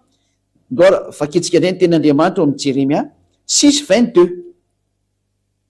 Jeremia 6:22 ny jerevantsika. Jeremia toko fahenina andininy faharoambiroapolo andao nkeno tsika tsara ty teny ty. Manome toko sy andininy anareo foana de anareo kosa ny mba jerevy le teny. Satria manomboka etsika mahita fa tanteraka daholo ny tenin'io Andriamanitra lay mampiambina ny Israelianina io. Vao ray volana latsaka teo nahitantsika an'izay niarana itsy tontolo zao. De milaza aminao koa fa tsy maintsy tanteraka ty teny ty ary tsy azonao toerina io. Satria ilay nandidy ny Amerikanina no mandidy koa tsy maintsy misy o rehetrarehetra zao. Ilay nandidy ny Frantsay zay tsy fantany akoriny, ilay mandidy anazy no miteny koa hoe tsy maintsy misy ty teny ty. Tanao amin'izany fa tena tsy azo toerina mihitsy le fampianarany Ahosoa. Zany natao hoe le Andriamanitra mahery le tsy tianao nefany tsy azo edivana izy e. Tsy misy Andriamanitra afaka manohitra anazy zany tsy mi-existe zany. Atria raha tsika mahita ny sary. Gaga zao ny Rosianina mety hoe misy baiko mandeha be, baiko le isiko.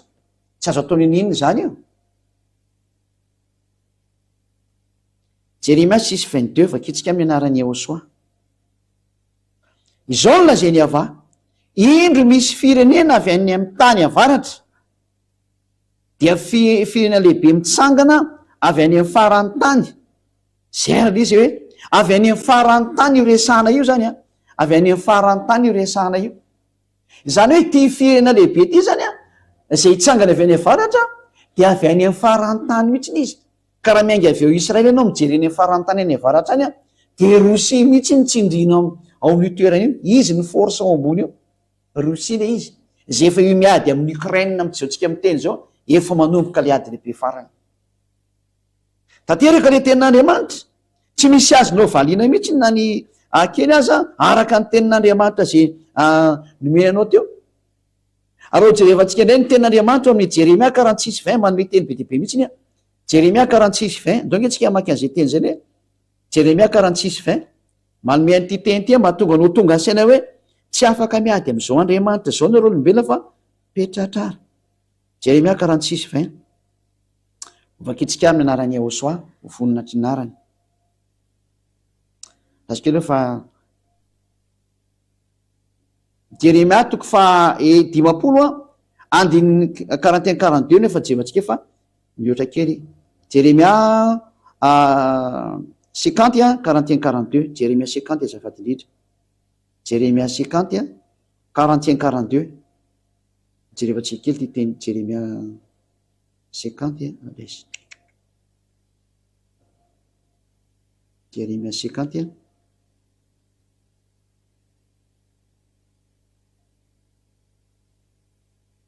de 41 ary 42 de hitantsika mihitsy hoe avy any amin'ny farany avaratra mihitsy ny tiloza mandeha amin'ny tany ity. Jeremia 50 41 42. Indro misy firenena avy any avaratra dia firenena lehibe sy mpanjaka maro no mitsangana avy any amin'ny farany tany.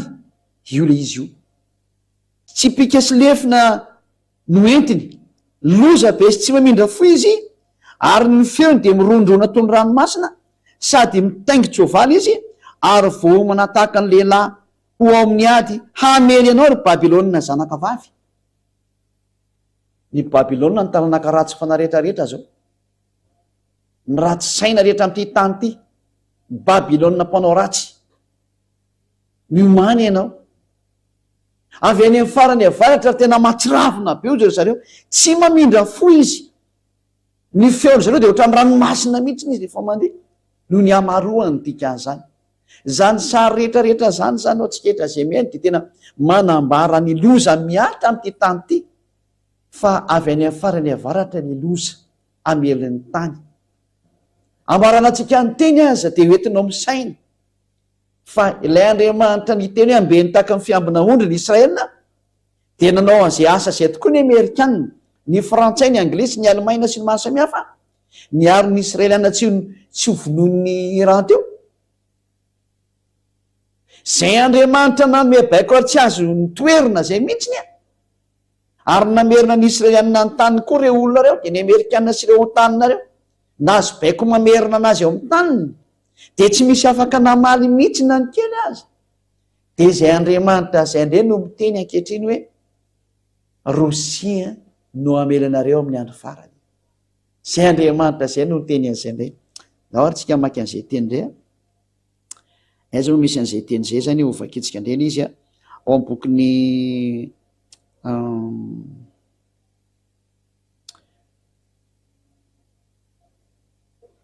Ezekela toko 7:30 no vakitsika, raha operan-tanànao zany, Ezekela toko 7:30. Ary etsika dia hita fa hitarika ny firenena rehetra ny Rosianina ao anatin'izany ny Afrika. Fanambarana efa tany amin'ny 2003 daholo samy fanambarana zany. Raha ho an'ny Madagasikara de efa nenao zany teny zany ny malagasy tamin'ny 2003. Nampianarina taty amin'ny tanin'ny Madagasikara zany tamin'ny radio sy ny televizion. Radio moa ny tena nalaza be tamin'izany teto ny faritra Madagasikara, Antananarivo, Ambohidrapeto. Satria moa zany sady misy station radio, misy televizion zao station hitanareo amin'ny chaîne Yaoso TV io, raha ty Madagasikara sady misy chaîne televizion manana chaîne radio izy. De tamin'izany taona 2003 zany a potehin'ny OTAN izy a, ravany OTAN mihitsy ny zareo, ary zay natonga ny problème hoe rehefa ravy izy de trany nataony zareo zay atongavan'ny Ukrainiana ho lasa OTAN fotsiny zao. Zay moa zany de politika ratsy nataony zareo mpanao politika fa de tsy mbola hidirantsika fa hidirantsika amin'ny manaraka. De ny zavatra nisy zany a, de raha tamin'izany fotoana nalembe zany ny Rosia, tsy mba nisy ny eritreritra hoe Rosia zany ka tanjaka be ohatrany amin'izao amin'ny teny zao. Valy teny omenana hoe ay koa zay Rosia matanjaka zany, riona teo mody maty. Takanao reny biby reny, reny hitanao mody mipetraka ohatran'ny liona, mody mipetraka io, fa rehefa taitra ny lohany io tonga de matiny ianao. Ohatr'izany io, mody maty, fa biby tsy azo sangina. Efa meko anao hoe tsy olona no ao, hainao dikan'izay. Ary mahatonga findrany ny fivorian'ny firena mikambana hoe hitarika ny firena rehetra izy. Aza manantena zany Amerikanina tanjaka zany, émission ho amin'ny manaraka aratra ny Amerikanina. Zany hoe fa iny ty tenenina ka izay mihitsy n'izy e. Fa marena dao zany meko anao zany, tsy maintsy misy zany na tianao na tsy tianao, satria ilay Amerikanina nge tsy nalala mihitsy ny misy mibaiko e. Nefa ny zao dada mala iava ampianariko anao zao na nilebaiko anazy hoe ambeny tahaka ny fiambina ondry kely izy. De tena na niatra tokoa zany teny zany. Tsaratsika mieritreritra sy misaintsaina sady mandinika tsara hoe tsy maintsy misy le teny. Io hitantsika Rosianina mitsangana io. Fa angamba ny Amerikanina samy ady amin'ny Rosianina zao. Ianareo no mody miresaka ho io fa tsy mety zany io, tsy mahay miady zany io. Tsy afaka miady amin'ny Rosianina zany ny Amerikanina, mahay an'izany reo. Ianareo fotsiny tsy mahay an'izany fa mahay an'izany reo.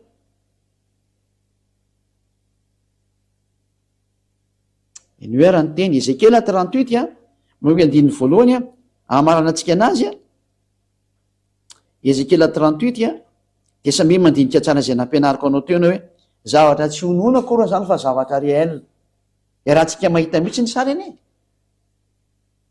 tadidinareo ny teniko fa raha misy ny zahatra farany fetsindrindra eto amin'ity tany ity ny fanjakana fetsindrindra eto de ny fanjakana rosianina ny matanjaka indrindra eto de ny rosianina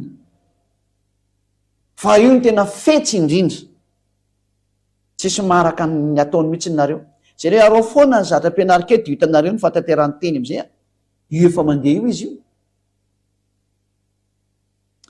Ezekela 3:telopolo enondrera ny tenin'Andriamanitra zay nandeha afantaranao ny fahamarinana hoe za hoe mbola azonao eritretina ntsony hoe atanjaky ny Israeliana ny Amerikanina sy ny Frantsay sy ny Anglisy mahasomihafa ny otanina zany mimalemy sady didy koa zany tsy afaka mihetsika tsony nareo didy mandeha zany avy eny amin'ny tompony teny miamalemy daholo ny rehetrarehetra satria tsy metsy anao ny ataony le biby na terana tsy tia lalàna avy eny am'le naharanlanitra sy ny tany zany tsy metsy tanteraka ny teniny zay na toe dada Iavasy Ahosoa zanany naniraka an'ilay zandra ny Ahosoa lay zanaky ny dada Iava zay ady azy hitany masonareo Ezekela 38 manomboka amin'ny 1 jusqu'à hatrany amin'ny 7 de vele toy hatrany manomboka amin'ny 15 jusqu'à hatrany amin'ny 16 ary zay ny amaranantsika ny teny Ezekela 37 1 jusqu'à hatramin'ny 7 ary tonga tamiko ny teniny havananao hoe ry zanak'olona manadry fiany goga avy any amin'ny tany magoga zay mpanjaka ny Rosia sy Meseka ary Tobala ary naniny amelezana azy io le terme Rosia fa tonga ary le goga de fiantsonany ny tany Rosia ny andrinan'ny Rosianina tamin'ny fotoana taloha zay ary magoga mpanjaka ny Rosia sy Meseka ary Tobala zany magoga zany de anisan'ny razambe tany alohaben'ny Rosianina zany mbola ampianarina atsika rehefa mampianatra ny momba ny am'izany resaka zany tazavainantsika daholo zany fa alelo aranantsika fotsiny izy ka ataovy izao ny lazay ny avaha tompony maro indro amelanao ary goga mpanjaka ny Rosia tena mpanjaka ny Rosia mihitsiny sy Meseka mosoka moa dikan'izany na Moscou ary Tobala moa de zareo miaraka aminy eo andininy faefatra hitarika anao ka nisy masomby ny valany ranonao matoy izy zany asiana masombia de taritina ny valany ranony tsy mety mivoaka izy nydika zay tsy mety miady izy izay ny lazako aminy hoe zany Rosia zany ny fetsindrindra ny antony olazaika anareo ny antony fa izao ny antony mahatonga tsy mety miady satria raha vao miady eo izy de potika tsy ny Amerikanina ny apotika anazy fa tapitra ny androny zay menanao vahoana raha vao izy no mitsangana miady eo de tapitra ny androny de mody mitarazorazo izy fa raha ny fitaovam-piadiana zany Rosianina zany lehibe ny extraterrestre ao ambony ao no miaraka aminy ary zany ny teknôlôjia faratampony raha tsy hainareo marina ve zany zana makany de hitanao le izy saingy anao kosa mety tsy tafavelona raha hitanao zany mamaty any ianao ary hitarika anao ka nisy masombiny valany ranonao ary hoentiko mivoaka ianao sy ny tafika ao rehetra ele hoe taritiny izy hivoaka tao ary tonga zany famohanana azy tany hivoaka tao zany didiny izy tsy maintsy mivoaka am'izay tsy mahazo mijanona ntsony izy ary tsy mahazo mitarehdrehetra izy fa tonga ny famaranana ny tantara nefa misy fandaminana tsy maintsy mandeha ao anatin'izay fizy tsy maintsy mivoaka ary hoentiko mivoaka ianao sy ny tafika ao rehetra sy ny soavaly de ny mpitsaingy soavaly samy mitafy marevaka izy rehetra de olona maro be mitondra ampinga lehibe sy ampinga kely ary samy mitantsavatra io ary izy famivoaka am'izay le Rosia le avy any amin'ny farany avaratra miaraka amin'ny Persianina tanareo tsara izany miaraka amin'ny Rosia am'izao tsika miteny zao fampianarana tamin'ny 2003 zany izany miaraka aminy am'izao tsika miteny zao raha tsy ny Iranianina satria ny Iranianina moa ny atao hoe Persianina hitatsika tsara ny fiarahan'ny Rosia sy ny Iranianina iza moa no miaro ny iranianina zao tsika miteny zao hoe ny Rosia no nitsangana hoe ary raha misy mikitikitika iranianina de eo zay eo akaiky eo iaro anazy tahaka ny amerikana miteny raha vao misy mikitika israeliana de eo zay mitsangana miaro anazy mazava zany fa ifandonina ny de super puissance tsy afaky ady amin'ny Rosia zany ianao ry amerikana zay avo iteny hoe impossible aminao ny ianao an'zany satria ianao mitsingely lasa niaro ny israelianina baiko ny Andriamanitra iava ino nataonao tsy afa-manoatra ianao fa izy ny tompony teny izy ny tompony fahefana tompony hery tsisy afaka manohitra azy de izy ihany koa no miteny hoe tsy maintsy ho avy Rosia hipetraka amin'ny toerana nametrahana azy satria tsy maintsy hamely ny israelianina izy voalahatra hamely ny israelianina izy tsy maintsy miala ianao dikan'izay tsy maintsy handady eo anatreny famarinana rehetrarehetra ny famarinana zay raha avy amin'io dada iava io tsy maintsy tanterahana tsy maintsy tanteraka ny teny miaraka amin'ny ary ny iranianina zay atao hoe persianina ny etiopianina hitantsika ny fiarahan'ny sinoa sy ny etiopianina ary hitantsika ny fiarahan'ny etiopianina amin'ny rosianina ao ambadika eo fa mivantana le izy amikehitriny miteny zao raha hitantsika ny fiarahan'ny afrikanina rehetra miaraka amin'ina miaraka amin'ny rosianina tany amin'ny taona 2003 daholo ny tenenana zany hoe miekary ianao ry Afrika hiakatra zany Afrika zany ary nanomboka tamin'ny fiakarana izy moa ny fiakaran'ny Barack Obama tao amin'ny fitondrana no ny voany teny hoe miekary ianao ry Afrika ary mbola hiteny zay ady aminy tsika miteny zao hoe aza gaga raisongadina Afrique du Sud aoriana kely fotoana fotsy izy ny andrasanareo ary aza gaga ny mahita ny afrikanina miazakazaka manatona ny Rosia satria baikon'Andriamanitra ny izy efa tany amin'ny 2003 daholo no tenenina zany miaraka amin'ny etiopianina miaraka amin'ny libianina tanao ny etiopianina sy ny libianina efa nisy atao hoe goavana mihitsy ny eo amin'ny fatin'ny Afrika ao zao tsika miteny zao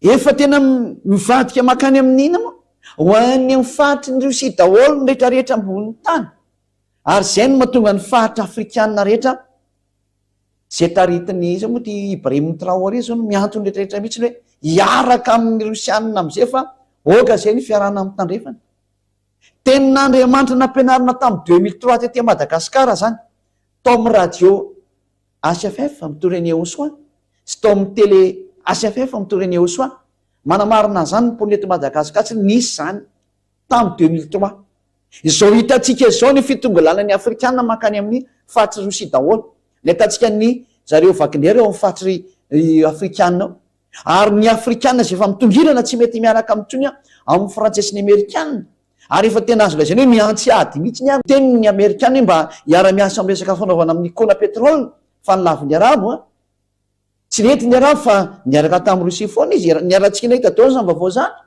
de laza ve nareo vo hoe diso ny teny nambarany ambassadeur asiaty tany amin'ny 2003 zany maheno daholo zao tontolo zao ary maheno ny malagasy eto Madagasikara maheno zany fampianarana zany nareo ny ampitan-dranomasina zao no maheno sy vomandray amy zao tsika miteny zao fa miatra ny teny jereo le ataony afrikanina fa miala amin'ny amerikanina sy ny frantsay miala amin'ny européanina izy lasa nakany Rosia izy tenin'Andriamanitra nge io miatra io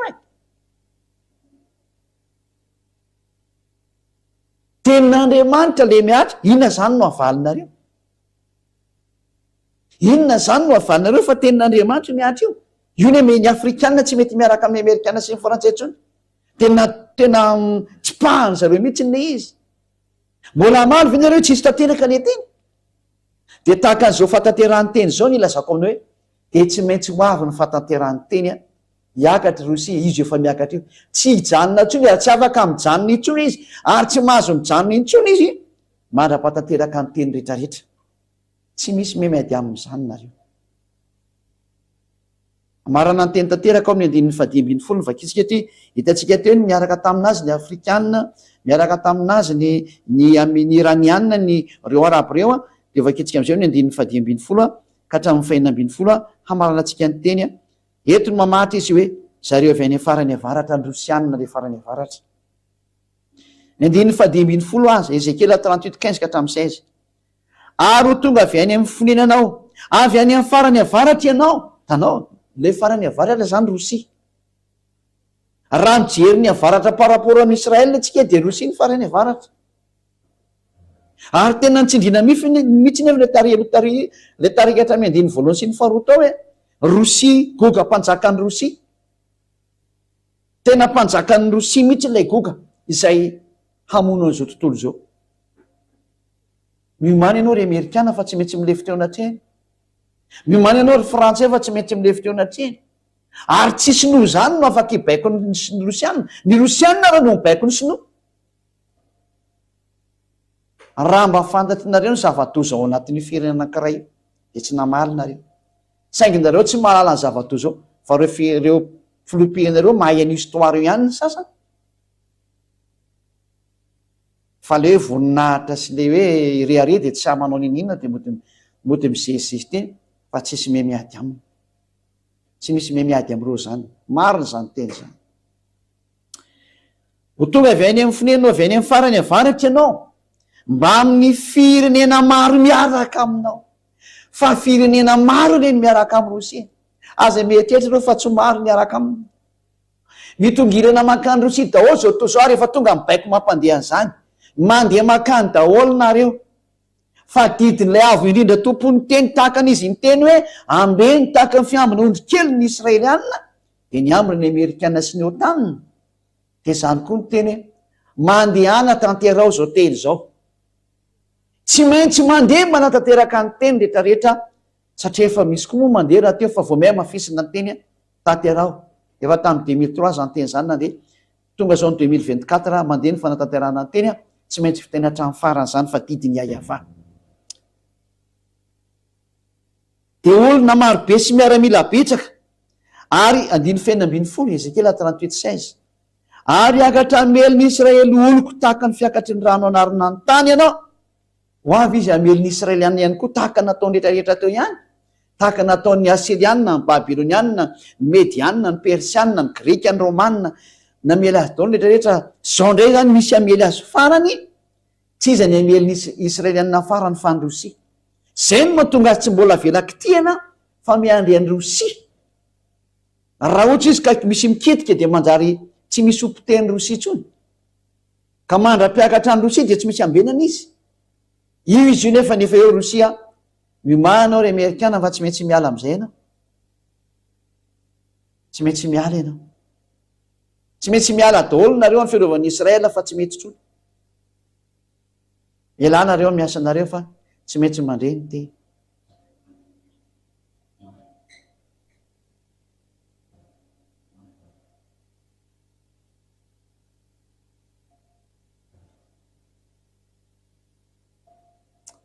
Atsika ovakitsika teny hiakatra ny meliny Israely oloko tahaka ny fiakatry ny rano anarina ny tany ianao. Tsy maintsy ho avy zany ny famelezany zareo indray ny Israely ihany. Ohatran'ilay sary teo ihany. Ary rehefa miseho zany sary zany io izy manomboka manangona ny tany rehetrarehetra mampiseho amin'ny mahabiby anazy izy tsy te hafantatra an'izay rehetra mikitikitika anazy izy fa tena ompiteny daoza manamelingela anazy dia ny farany hameliny Israelianina amin'izay zay ny farany.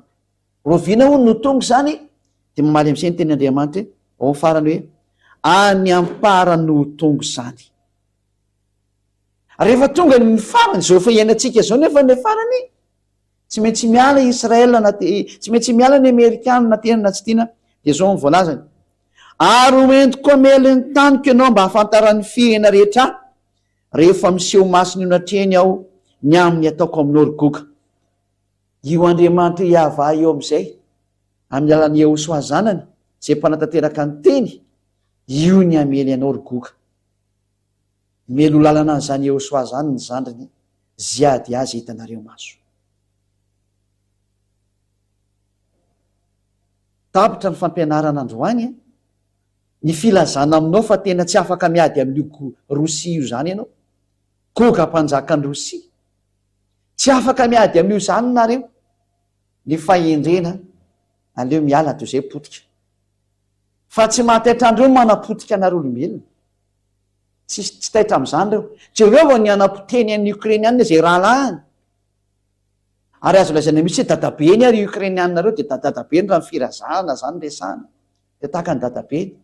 Fa vonoany ataony fainy mihitsy tsisy hantra mihitsy izy. Tsy mba misy mieritreritra hoe mba fianakaviana ray any anketsika tsy tokony famo tsy mirarahany zany izy tsy mirarahany zany mihitsy izy ny endry mahitany lozaka mery de dala mandrosika vo enganika iainy miteny hatrany farany anao ary ao le fampianarany eo soa ary ao daolo ny zahatra ho atoroanao eto fa efa tonga ny farany ary efa hifarana le farany isao miratsy tananao sisa fa efa tonga ny farany efa be zay ny laza efa kesy indreo ampilatananao efa hiditrantsehatra lay biby fotoana foy sisa tena taona foy kely amin'ny ratsan-tanana sisa nisaina de hiditra izy tsy azo sakanana tso ny teny mirary soanao zay ady aho tonga saina hijeriny fahamarinana marina anao fa tsy hijeriny zavatra hitany sainao fa lay zava-marina nampianarina anao no jirenao am'izay hoe moa va misy miamiady amin'io Andriamanitra io zay na tonga fampianarany zay ady ara ohatra anao nijery hoe tsy misy Andriamanitra miamiady amin'io zany ary tsy misy olombelona zava-boary miamiady amin'io zany iavano anarany le Andriamanitra ray malalako iava ary ny zanany le malalany de Yahosoa ary lay ny rany tonga ety aminareo ety de Ziadiaha mirary sonareo tahino soa tonga saina zay mandria ary tena mijereva ny lalana ovony famonjena ny lalanao avotiny fanahinao efa afaka sika misaotra dada maray avao misaotra noho ny amin'ny asoavanao sy ny hatsaranao nomenao zao teny mahafinahitra mitondra famonjena mampafantatra ny herinao an'ny olona rehetrarehetra ampafantarinao azy marina ny mombanao hoe iza ianao le Andriamanitra Abrahama sy Isaka sy Yakoba tamin'ny fotoana tany aloha tany ary ianao Andriamanitra ny amin'ny lanitra Andriamanitra Yahosoa ianao Andriamanitra any Ziadiaha ianao tonga ny fotoana ampafantarana ny fahamarinana amin'ny olombelona rehetrarehetra ary tonga ny fotoana ampisehona ny heriny lanitra rehetra hamerenana ny voninahitra ao mba tanteraka ny tenao hoe ny voninahitro tsy omeko ny ahy ary ny anarako tsy azo lotony iavano anaranao iava lay miteny ka tsisy masakana milaza tsisy matohitra iavano anaranao iava taio zao teny zao ary zay mandre ahy de hitondra soa azy ny teny famerenana azy hitodika ho any amin'ny marina ho famonjena ny fanahy dada iava malalo voninahitra anao mandrakizay taio zany teny rehetra zany mba teny hitondra soa sy fahasoavana ho an'izay miaina famonjena ho an'ny fanahy ny tany ho anao voninahitra mandrakizay amin'ny anaranao Yahosoa nanaovana zany vavaka rehetra zany halleloia amen de zay no amarana antsika ny teny tamin'ity anio tia maraso antsika etra samy teny Yahosoa ho amin'ny fitohizan'ny fiarantsika indray amin'ny fandarana manokana amin'ny manaraka velomatory azy